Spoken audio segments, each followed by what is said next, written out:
আসসালামু আলাইকুম। সংযুক্ত আরব আমিরাতের শ্রম মন্ত্রণালয় সম্প্রতি ওভারটাইম নিয়ে একটি নতুন পদক্ষেপ নিয়েছে। অনেক কোম্পানি ছুটির দিনে কাজ করিয়ে কর্মীদেরকে সিঙ্গেল ওভারটাইম দেয়, যেখানে নিয়ম অনুযায়ী 1.5 গুণ মজুরি দেওয়ার কথা। যদি আপনার কোম্পানি এমনটা করে থাকে তাহলে আপনি অভিযোগ জানাতে পারেন। মন্ত্রণালয় এখন গোপনে বিভিন্ন প্রতিষ্ঠানে পরিদর্শন করছে। যদি কোনো কোম্পানি এই নিয়ম লঙ্ঘন করে তাহলে তাদের বিরুদ্ধে কঠোর ব্যবস্থা নেওয়া হবে। সবচেয়ে গুরুত্বপূর্ণ বিষয় হলো, এখন কোনো শ্রমিক যদি কোনো কোম্পানির বিরুদ্ধে অভিযোগ করেন তাহলে তার নাম গোপন রাখা হবে। আগে অভিযোগকারীর নাম প্রকাশ হয়ে যেত, যার কারণে কোম্পানি কর্মীকে হয়রানি করত বা তার ভিসা বাতিল করে দিত। এখন আর সেই ভয় নেই, আপনি নির্দ্বিধায় আপনার অভিযোগ জানাতে পারেন। যদি আপনার কোম্পানি ছুটির দিনে কাজ করানোর পরেও 1.5 গুণ মজুরি না দেয় তাহলে আপনি 80060 নম্বরে কল করে আপনার অভিযোগ জানাতে পারেন। তবে অবশ্যই নিশ্চিত হয়ে অভিযোগ করবেন, কারণ মিথ্যা অভিযোগ করলে আপনার বিরুদ্ধেই ব্যবস্থা নেওয়া হবে। ইউএইতে আইন সবার জন্য সমান, তা সে শ্রমিক হোক বা কোম্পানির মালিক। এদিকে বর্তমানে ইউএইতে এমিরেটস আইডির মেয়াদের ক্ষেত্রে একটি বড় পরিবর্তন আনা হয়েছে। এখন আর আপনার ভিসা শেষ হওয়ার সাথে সাথে আইডিও শেষ হবে না। নতুন নিয়ম অনুযায়ী আপনার এমিরেটস আইডির মেয়াদ হতে পারে 5 বছর বা 10 বছর, যা নির্ভর করবে আপনার বয়সের ওপর। যদি আপনার বয়স 21 বছরের কম হয় তাহলে আইডির মেয়াদ হবে 5 বছর। বয়স 21 বছর বা তার বেশি হলে এমিরেটস আইডির মেয়াদ হবে 10 বছর। এই পরিবর্তনের ফলে বারবার আইডি রিনিউ করার ঝামেলা অনেকটাই কমে যাবে। এটি একটি বড় সুবিধা, বিশেষ করে যারা দীর্ঘদিন ইউএইতে কাজ করছেন।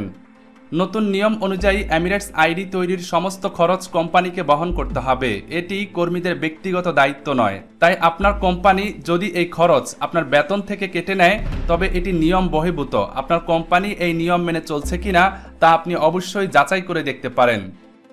সব সময় সাথে রাখুন এমিরেটস আইডি। ইউএই এর পুলিশ এবং কর্তৃপক্ষ বিভিন্ন সময় আইডি চেক করে থাকে। যদি আপনার কাছে আইডি না থাকে এবং কোনো পুলিশ বা সিআইডি অফিসার আপনাকে আইডি দেখাতে বলে তাহলে আপনি বিপদে পড়তে পারেন। কোনো প্রকার অজুহাত দেখালেও আপনাকে সরাসরি পুলিশ স্টেশনে নিয়ে যাওয়া হতে পারে।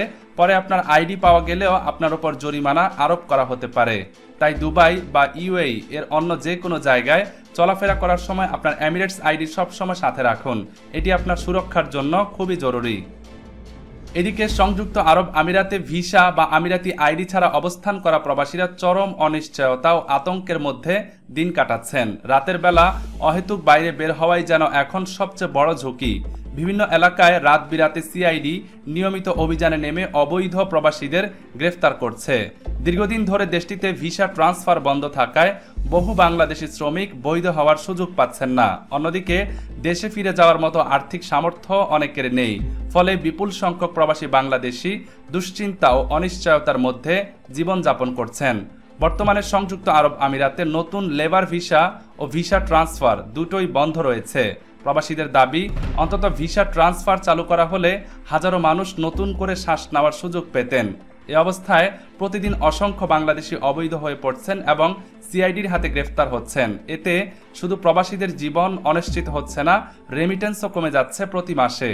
প্রবাসীরা অভিযোগ করেছেন, এ পরিস্থিতি মোকাবেলায় বাংলাদেশ সরকারের পক্ষ থেকে এখনও কোনো কার্যকর পদক্ষেপ নেওয়া হয়নি।